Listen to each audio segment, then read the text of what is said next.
Robert Whittaker is fully aware of the significance of his upcoming fight against Reineer de Ridder, and he's not taking the challenge lightly. As the former UFC middleweight champion gears up for their clash in Abu Dhabi, he's carrying not just the weight of his own legacy, but also the urgency to re-establish himself in the championship conversation. Although de Ridder isn't yet considered a top 5 UFC contender, his background as a former One Championship double champ and his recent statement win over Bo Nickel have fast-tracked him into relevance, and Whittaker knows that overlooking someone with that kind of grappling acumen would be a huge mistake. Whittaker has been here before, standing on the edge of the title picture looking to claw his way back to the top. He understands how dangerous de Ridder can be, especially when he's allowed to dictate the tempo and location of the fight. In his own words, de Ridder thrives in chaos, dragging opponents into unfamiliar waters, where his submission game becomes suffocating, and his positional control takes over the rhythm of the bout. But Whittaker isn't planning to let that happen. The former champ says the key is to be first, to apply pressure, and to impose his will. Known for his lightning-fast entries, crisp combinations, and world-class takedown defense, Whittaker still believes in his ability to control fights and inflict damage before opponents can mount their offense. He's been vocal about wanting to return to his aggressive roots, using his striking to dismantle and dictate, rather than react. In the lead-up to Saturday's bout, he's emphasized that mindset. The loss, still fresh in his memory, has only sharpened his focus. It's been over a decade since he's dropped 2 fights in a row, and he doesn't intend to let that streak end now. For Whittaker, this isn't just a comeback fight, it's a statement, a reaffirmation that he's still one of the very best in the division, and that the title is still within reach. If he pulls off the win against de Ridder, especially in dominant fashion, Whittaker will solidify his position in the top 5 and remain a central figure in any future title discussions. But he also knows the opposite outcome could be a major setback, potentially placing him outside of title contention for the foreseeable future. That awareness is fueling him to leave nothing to chance, treating this bout not as a stepping stone but as a must-win moment in a career defined by grit, perseverance, and elite skill. With everything on the line, Whittaker's focus remains locked on a single mission: deliver a convincing performance, get his hand raised, and continue building toward one more run at UFC Gold.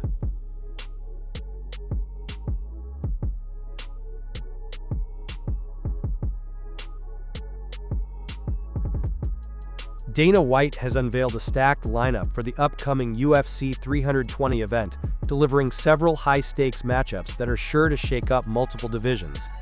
In a surprise announcement made during an Instagram live session on July 22nd, White confirmed that the headliner for UFC 320 will feature a highly anticipated light heavyweight title rematch between reigning champion Magomed Ankalaev and former champion Alex Pereira.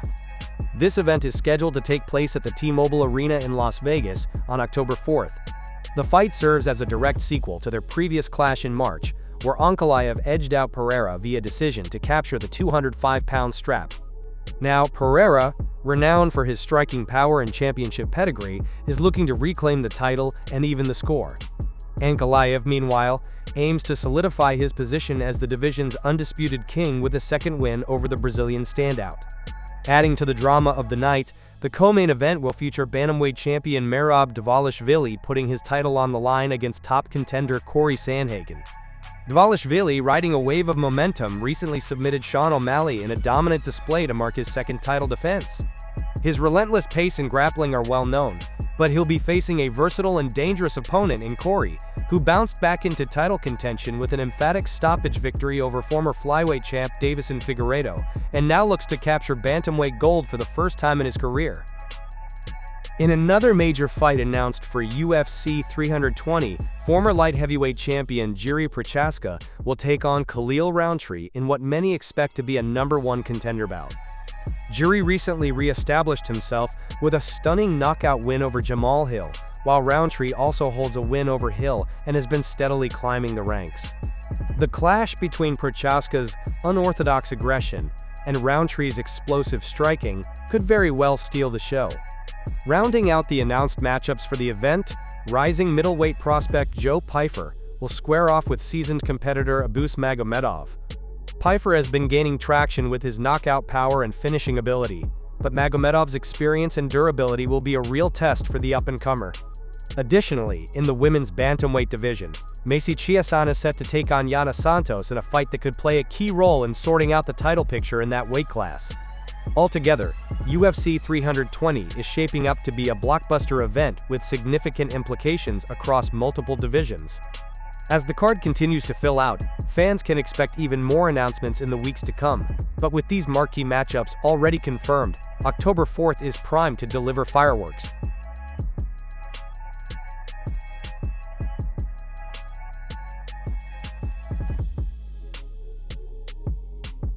UFC 321 is shaping up to be a major event for the promotion, and Dana White's latest announcement has added serious intrigue to the fall fight calendar.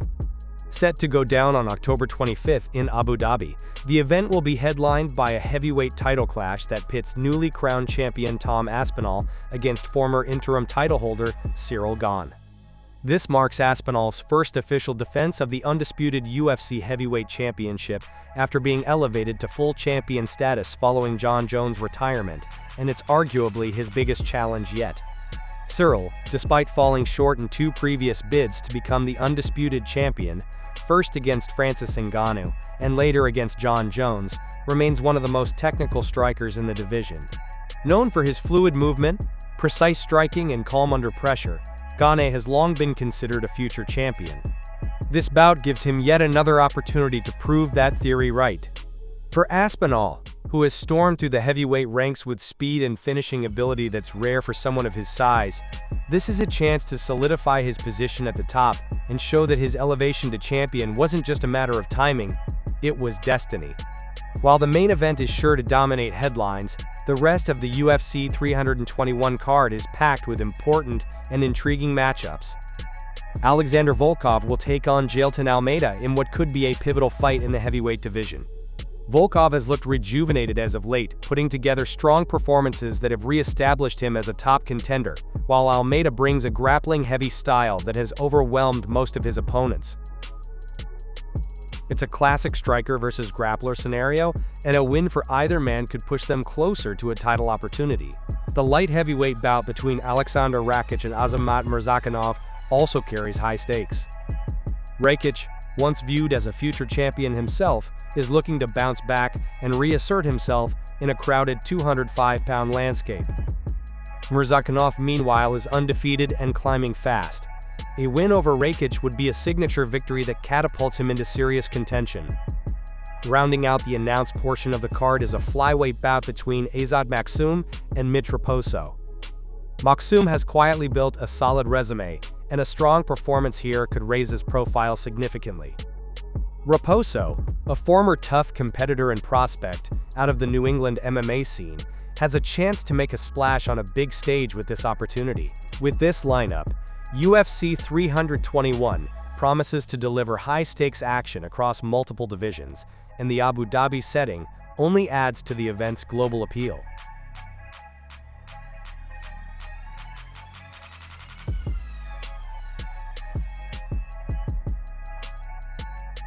Paddy Pimblett's relationship with weight has long been one of the more controversial and discussed topics in MMA, and not without reason. Though the baddie has never missed weight for a UFC bout, his massive fluctuations between fights have raised serious concerns among fans, experts, and even medical professionals. While Pimblett always manages to make the 155-pound limit when it's time to step on the scale, his ballooning weight in the offseason, often climbing above 200 pounds, has led many to question how sustainable his current lifestyle really is. This isn't a new issue for Pimblett. In fact, during his days as a featherweight in Cage Warriors, his weight cut was far more extreme. At the time, he was boiling down to 145 pounds, despite his frame continuing to fill out with age and muscle. Looking back now, Pimblett admits those cuts were dangerous, even disastrous. He recalls his DEXA scan results after the Nad Narimani fight being so dire that a doctor told him he would have been pulled from the bout had the data been reviewed beforehand. His body was on the brink, his testosterone levels were bottomed out, and both his liver and kidneys were teetering toward failure. That wake-up call led Pimblett to abandon featherweight for good. Since moving up to lightweight, Pimblett insists the cut is far safer and more manageable. Still, his post-fight weight gain is staggering. After victories, social media often shows him indulging in huge meals, sometimes reaching 200+ pounds, only to turn around and begin yet another aggressive weight cut a few months later. That cycle of yo-yo dieting, particularly in a high-impact sport like MMA, has led some fans to worry about long-term consequences, not just for his performance, but for his health. Pimblett himself has acknowledged that his post-fight binge eating might resemble an eating disorder, even joking about it in interviews, though there's a serious undercurrent beneath the humor. One strange but fascinating twist to the story is that Pimblett's past health scare is now being used as a cautionary tale by the UFC's Performance Institute. The DEXA scan data from his near-kidney failure episode is now included in educational materials at the PI, though anonymously, to teach fighters what not to do when managing weight. Pimblett found out only recently that his case is being used as the definitive don't example. Despite all of this, his in-cage success has been undeniable. At 7-0 in the UFC and fresh off a dominant win over Michael Chandler, Pimblett has proven that the weight fluctuations haven't dulled his competitive edge. At least not yet. But with the stakes getting higher and the opposition getting tougher, there's a growing sense that Paddy will either have to take a more professional approach to his diet or risk burning out sooner than expected. For now, he remains undefeated, wildly popular, and firmly entrenched in the lightweight title conversation. But the question of whether his body can keep up with his ambitions is one that lingers louder with each fight.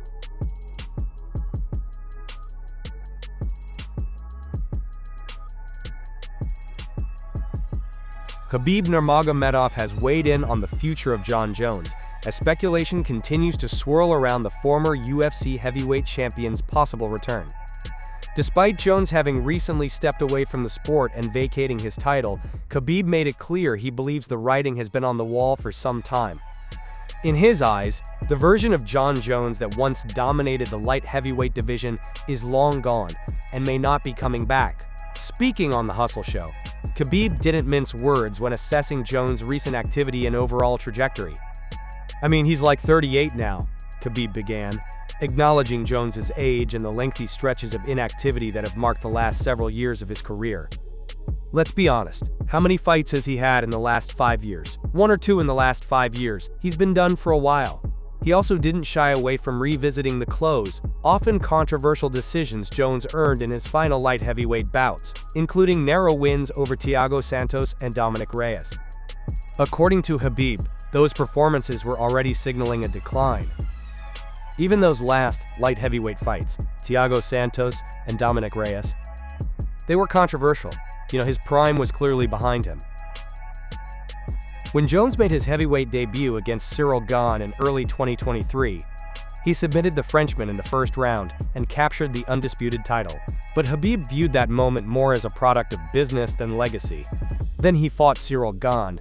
"I think they just gave him the money, that's it." While Nurmagomedov was candid in his criticism, he emphasized that there's no personal beef between them, clarifying, "We're not friends," but also showing admiration for what Jones has accomplished in the sport. "It's really hard to compare anyone to Jon Jones. As a fighter, I never had questions about him. He's a great fighter. No one can deny that." Like we said earlier, achievements and numbers speak for themselves. Jones' name has once again entered the headlines following Dana White's announcement of a UFC card at the White House, where the former champion quickly expressed interest in returning. Whether or not that comeback materializes, Khabib's comments reflect what many longtime fans and analysts have started to acknowledge. The Jon Jones of old, the one who ran through legends and barely broke a sweat doing it, may never step into the octagon again. Still, as Khabib noted, greatness is undeniable, even when the prime years are in the past.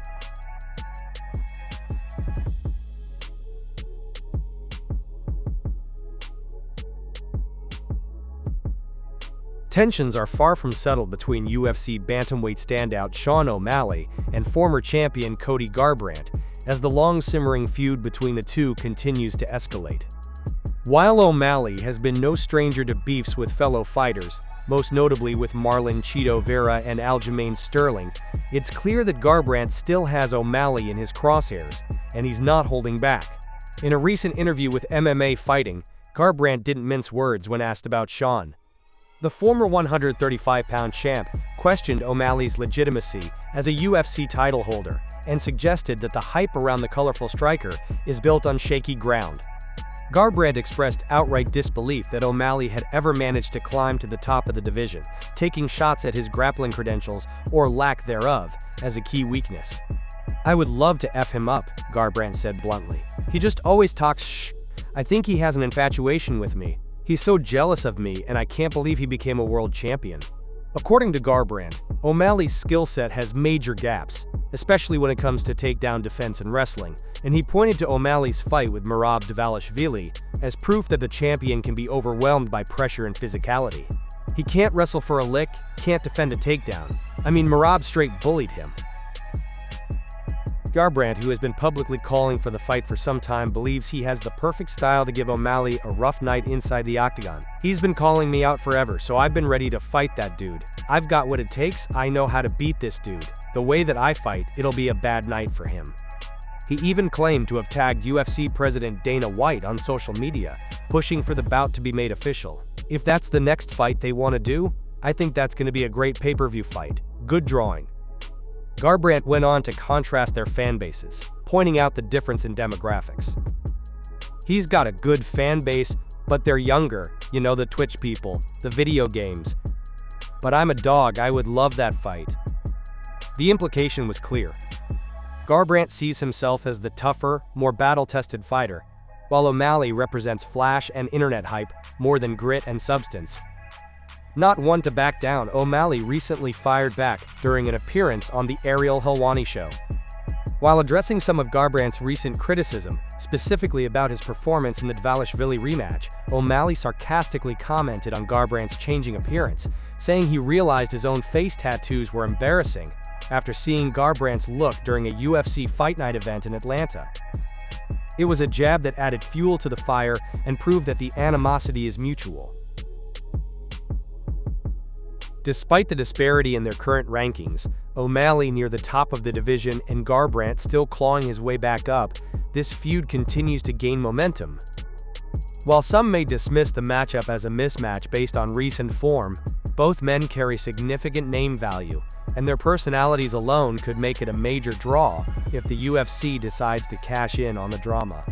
At this point, it's unclear whether the UFC is seriously considering booking the grudge match, but given the intensity of the rivalry, the trash talk, and the potential box office appeal, it wouldn't be shocking to see the two finally settle their differences in the cage. For Garbrandt, it's a chance at redemption and relevance. For O'Malley, it would be another opportunity to silence a critic and put on a show doing it. Either way, if the fight does get made, it promises to be explosive both in and out of the octagon.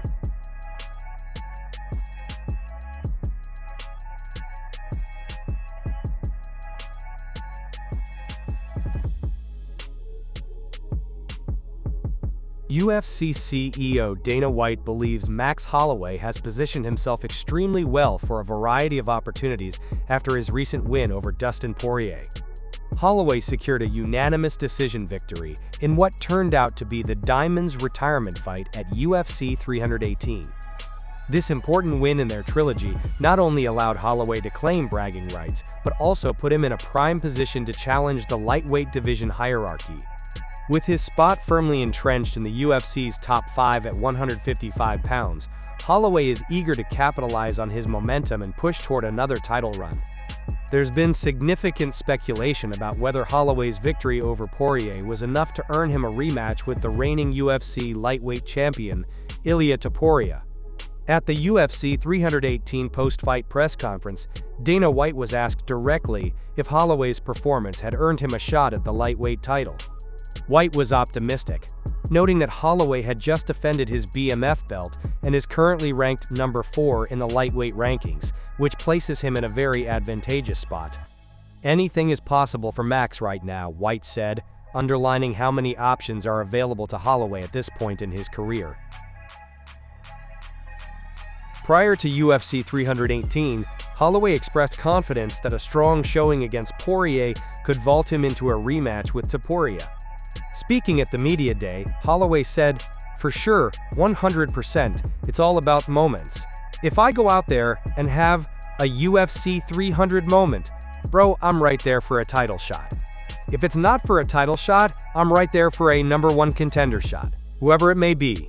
Holloway also mentioned his excitement about the recent fight between Topuria and Charles Oliveira, noting that he has history with both fighters and recognizes the significance of making a statement if he wants to secure his next big fight.